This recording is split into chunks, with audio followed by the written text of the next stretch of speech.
요한일서 2장 말씀 함께 읽겠습니다. 1절 말씀을 먼저 보시면 나의 자녀들아 내가 이것을 너희에게 쓰면 너희로 죄를 범하지 않게 하려 함이라. 만일 누가 죄를 범하여도 아버지 앞에서 우리에게 대언자가 있으니 곧 의로우신 예수 그리스도시라. 시작하고 있습니다.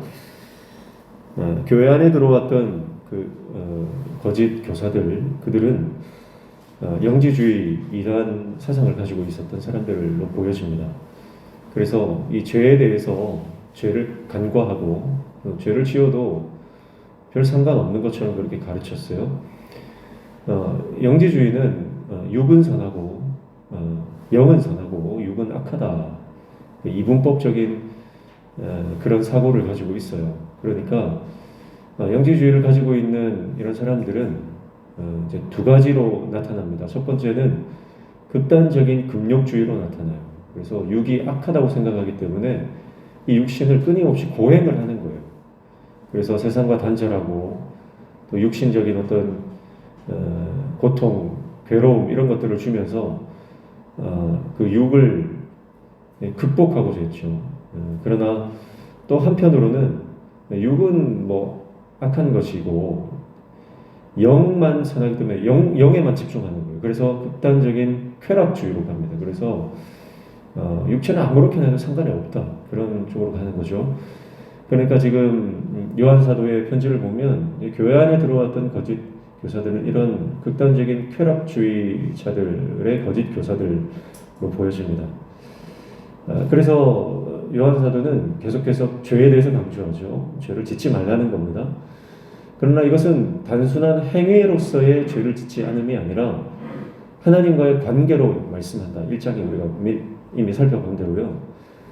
결국은 우리가 하나님의 계명을 지키는 것은 그 계명을 지키지 않으면 벌 받을까봐 두려워 지키는 게 아니고요. 하나님과 하나님의 백성이 올바른 관계 안에 하나님과의 그 사랑 안에 거하기 때문에 당연히 자연스럽게 지켜지는 그런 계명, 그러니까 관계의 회복을 말하고 있는 것을 볼 수가 있습니다. 그래서 죄를 범하지 않게 하려고 분명히 이 글을 썼다라고 1절에서 말씀을 하고 있고요. 3절에 보면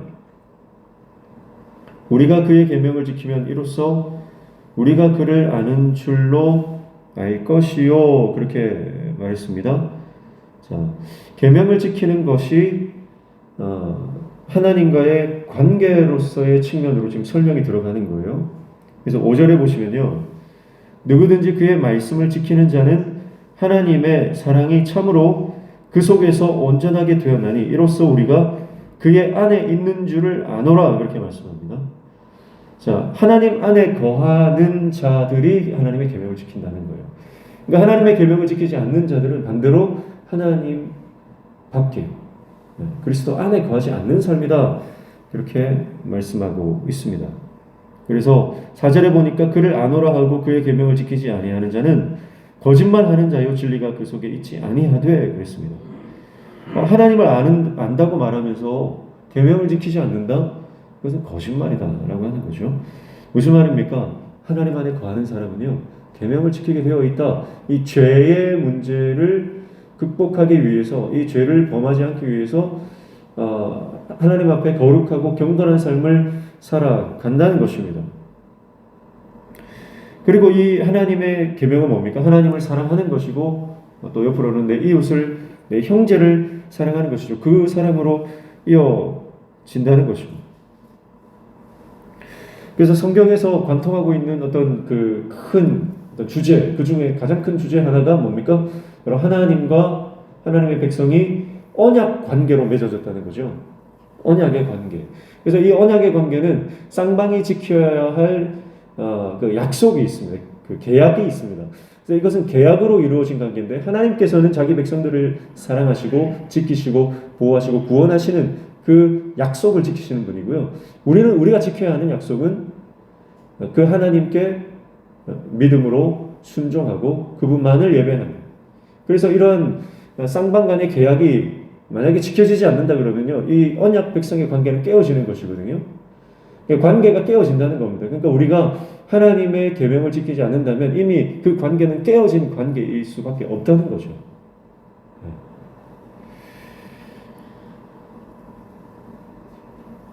그래서 7절부터 11절까지 보면 결국은 하나님의 계명을 지키는 사람, 그 사람은 하나님 안에 거하는 사람이고요. 하나님 안에 거하는 그 사람은 형제 사랑의 모습까지 나아갈 수밖에 없다라고 하는 것입니다. 10절 말씀에 보면 그의 형제를 사랑하는 자는 빛 가운데 거하여 자기 속에 거리낌이 없으나 11절 그의 형제를 미워하는 자는 어둠에 있고 또 어둠에 행하며 갈 곳을 알지 못하나니 이는 그 어둠이 그의 눈을 멀게 하였습니다. 이렇게 말씀하죠.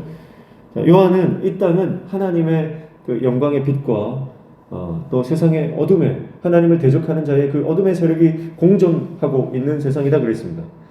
그래서 하나님의 사람은 그 어둠에 속한 사람이 아니고 바로 하나님의 빛 가운데 주님 안에 거하는 사람이다 그랬고요. 이것은 우리의 삶을 통해 드러나는 거죠. 하나님을 안다 말하는 사람이 다 빛 가운데 거하는 것이 아니고요. 정말 하나님의 계명을 지키는 자. 그래서 형제를 사랑하고 또 형제를 위해서 그의 삶을 내어주는 그 사람이 바로 빛 가운데 거하는 사람이다. 이렇게 말씀하고 있습니다. 그리고 15절 말씀에 보면 이 세상이나 이 세상에 있는 것들을 사랑하지 말라. 누구든지 세상을 사랑하면 아버지의 사랑이 그 안에 있지 아니하니 그렇게 말하고 있습니다. 자, 여러분 하나님과 나와의 그 언약 관계 안에 다른 것들이 들어올 수 없다는 거예요. 다른 게 들어오면 그 관계는 깨어진 관계라는 것입니다. 이 세상도 이 세상이나 이 세상에 있는 것들이 그것을 향한 내가 갈망과 세상을 향한 그 사랑이 내 안에 있으면 하나님을 온전하게 사랑할 수가 없는 것입니다. 그래서 이 땅은 하나님의 그 빛 가운데 거하는 사람과 세상의 어둠 가운데 거하는 사람이 있는데 하나님의 빛 가운데 거하는 그 사람은 하나님만 사랑하는 사람이고 하나님만 예배하는 사람이고 하나님만 바라보고 그 하나님과 나 사이에 세상이나 세상의 것들이 들어있지 않는 사람들이다. 이렇게 말하고 있는 것이죠. 그래서 16절 말씀 보면 이는 세상에 있는 모든 것이 육신의 정욕과 안목의 정욕과 이생의 자랑이니 다 아버지께로부터 온 것이 아니요 세상으로부터 온 것이라. 육신의 정욕, 안목의 정욕, 이생의 자랑. 육체의 어떤 그 욕구가 있어요. 가장 기본적인 욕구죠. 먹고 마시고 그런 가장 육체적인 욕구가 있고요. 그리고 그 안목의 눈들의 정욕이 있습니다.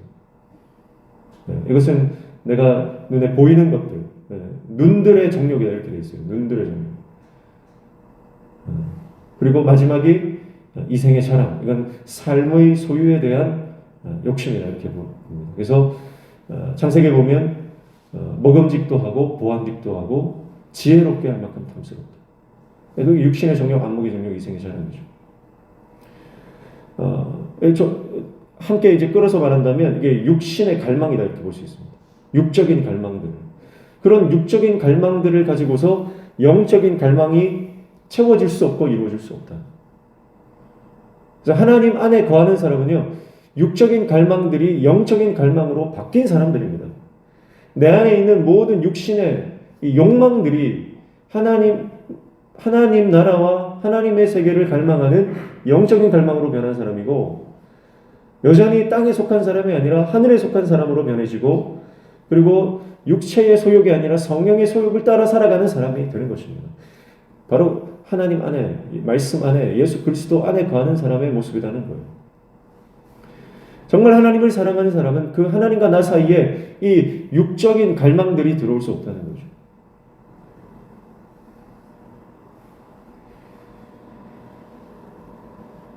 아버지께로부터 온 것이 아니고 세상으로부터 온 것이다. 이건 공간적인 개념이에요. 어디서부터 왔는가? 이것이 어디서부터 왔는가? 공간적인 개념이죠. 근데 17절에는 시간적인 개념도 함께 말합니다. 17절 보시면 이 세상도 그 정욕도 지나가되 오직 하나님의 뜻을 행하는 자는 영원히 거하느니라 그렇게 말씀합니다. 자, 이 세상과 정욕은 지나간다, 순간적이다 그렇게 말하죠. 그러나 하나님의 뜻을 행하는 자는 영원히 거한다 그렇게 말합니다. 자, 그러니까 하나님 안에 거하는 사람, 정말 하나님만 사랑하는 사람, 그 계명을 지키는 사람, 빛 가운데 거하는 그 사람은요, 공간적, 시간적으로 어떤 특징을 가집니까? 공간은 하나님께로부터 왔다. 하나님 안에 속해 있다. 그런 개념이 있고요. 그리고 그가 가진 것은 영원한 시간의 개념입니다. 그러나 여전히 육신의 소욕에 사로잡혀 있고 여전히 어두운 가운데 거하는 사람들은 어떻습니까? 그 사람들은 세상으로부터 온 사람들이고 그 소속이 세상의 소속이에요. 그리고 그들의 시간은 순간적인 짧은 순간에 불과하다라고 하는 것입니다. 그러면서 18절에 그 시간적인 개념이 확장되는데요. 아이들아 지금은 마지막 때라 적그리스도가 오리라는 말을 너희가 들은 것과 같이 지금도 많은 적그리스도가 일어났으니 그러므로 우리가 마지막 때인 줄 아노라 그렇게 말씀합니다. 마지막 때라는 거예요. 그리고 이 마지막 때에는 적그리스도가 오리라 했는데 이미 많은 적그리스도가 일어났다 그렇게 말씀을 하고 있습니다. 적그리스도라고 하는 것은 하나님을 대적하는 세력들을 말합니다. 하나님을 대적하는 영적인 세력들이 이미 많이 일어났다는 거예요. 그리고 그 적그리스도가 많이 일어난 것을 보면서 우리는 지금의 때가 마지막 때인 줄 안다는 것입니다. 요한의 때도 마찬가지지만 지금도 수많은 적그리스도들이 일어나 하나님을 대적하고 하나님의 백성들을 미혹하는 시대에 우리가 살아가고 있는 것을 볼 수 있습니다. 스스로 자기가 하나님이다. 스스로 혹은 내가 인자다, 예수다, 내가 성령이다. 또 황당하게 나는 하나님 어머니다. 뭐 이런 정말 황당한 적그리스도들이 많이 등장한 시대에 우리가 살고 있고요. 그런 이단적인 집단이나 단체들, 어떤 이단 교주들이 얼마나 많은지 모릅니다. 그런데 더 위험한 것은 정통 교회 안에도 내가 성령의 본체다. 내가 하나님 위에 있다. 이렇게 말하는 사람들이 있다는 거예요. 정통 교회 안에. 이게 더 위험한 것이죠. 이런 적그리스도가 위험한 이유는요. 믿지 않는 사람을 미혹하지 하는 것이 아니라 믿는 사람들을 미혹하기 때문에 더 위험한 거예요. 21절 보십시오. 내가 너희에게 쓰는 것은 너희가 진리를 알지 못하기 때문이 아니라 알기 때문이요. 또 모든 것은 진리에서 나지 않기 때문이라 그럽니다. 자, 너희가 진리를 알지 못하기 때문에 내가 쓰는 것이 아니라 진리를 알기 때문에 쓴다는 거예요. 지금 사도 요한의 편지를 받는 사람들은 이미 예수 그리스도를 믿는 믿음의 사람들입니다. 그런데요, 적그리스도는 이 믿음의 사람들을 집중 공략한다는 거예요. 그렇기 때문에 위험한 거죠. 그리고 20절에 보면요. 너희는 거룩하신 자에게서 기름 부음을 받고 그 모든 것을 아느니라. 이미 이 사람들은 성령의 기름 부으심도 받았다는 거예요. 여러분, 교회를 열심히 다니다가 정말 은사도 받고 은혜도 체험하고 정말 열심히 하다가 한순간 교회 안 보이는 사람들이 있습니다. 한순간에 교회에서 사라집니다. 그런 분들이 대부분 가는 곳이 보면 이단이나 잘못된 그런 종교단체에 가는 경우가 굉장히 많습니다. 왜냐하면 지금도요, 이 악한 영이 믿는 자들을 미혹해서 지옥 백성 되게 하려고 몸부림치고 있기 때문에 그렇습니다. 그래서 우리가 깨어 있어야 하는 것입니다. 예수를 알고 성령도 알고 은혜도 알지만 이들에게 없는 것이 있어요. 그게 뭡니까? 그들 안에 있는 진리를 가지고 거짓을 분별하지 못했다는 것. 오늘 저와 여러분 가운데 이 분별의 영이 임하기를 축복합니다. 분별의 은사가 임하기를 축복합니다. 그래서 이것이 정말 진리의 편인지 그리스도께 속한 것인지 아니면 이것이 악한 영에 속한 그리스도에게 속한 것인지 우리가 반드시 분별할 수 있어야 됩니다. 이것을 분별하지 못하면 내가 은혜를 받아도요, 내가 성령을 받아도 여러분 넘어갈 수 있다는 거예요.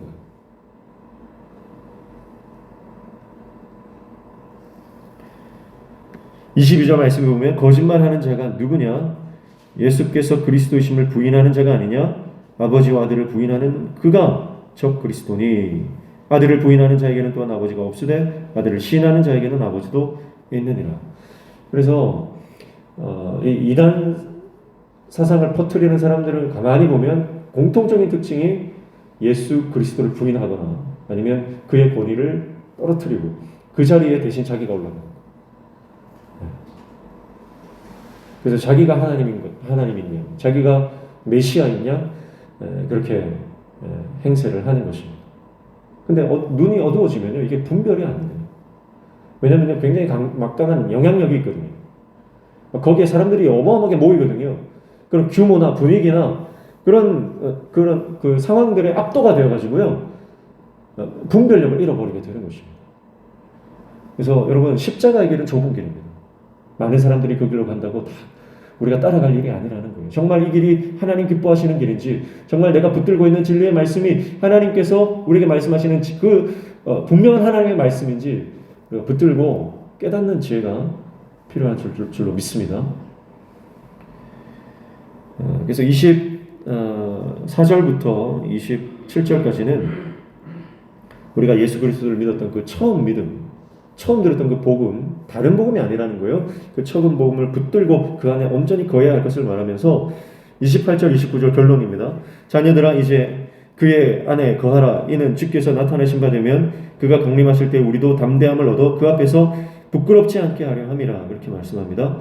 자, 주님 안에 거하라. 주님 안에 거하라. 관계죠. 진리 안에, 말씀 안에, 예수 그리스도 안에 십자가 붙들고 그 안에 있어야 한다. 주님 안에, 말씀 안에 거하는데 계속해서 그 안에 거해야 된다. 왜 그렇습니까? 그가 강림하실 때에 우리로 담대함을 얻어 그 앞에서 부끄럽지 않게 하려 합니다.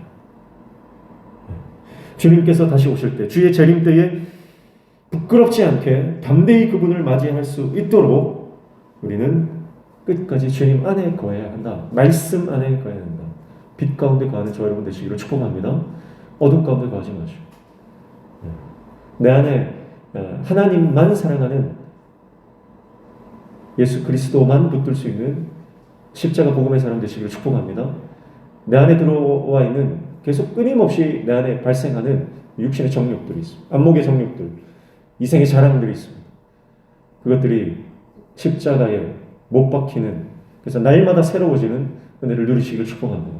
그래서 온전한 관계, 예수 그리스도와의 온전한 관계, 그 관계의 회복을 통해서 여러분 우리는 하나님께서 주시는 그 하늘의 영광을 경험하며 이 땅을 예수 그리스도의 좋은 군사로 살아가는 그런 역사를 경험하게 될 줄 믿습니다. 오늘 이 아침에도 주신 말씀 붙잡고 미혹하게 하는 수많은 영들이, 어둠의 영들이 우리를 공격하고 믿는 자들을 미혹하게 합니다.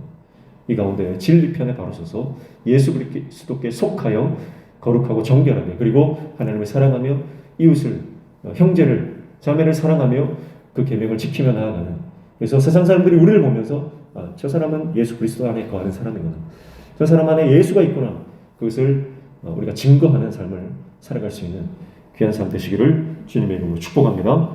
기도하겠습니다. 하나님 아버지, 진리가 세상을 이기는 줄로 믿습니다. 세상을 사랑하지 않고 오직 예수 그리스도만을 사랑하며 이 땅에 예수 그리스도가 유일한 구원자이심을 선포하며 나아가는 하나님의 백성 되게 도와 주시옵소서.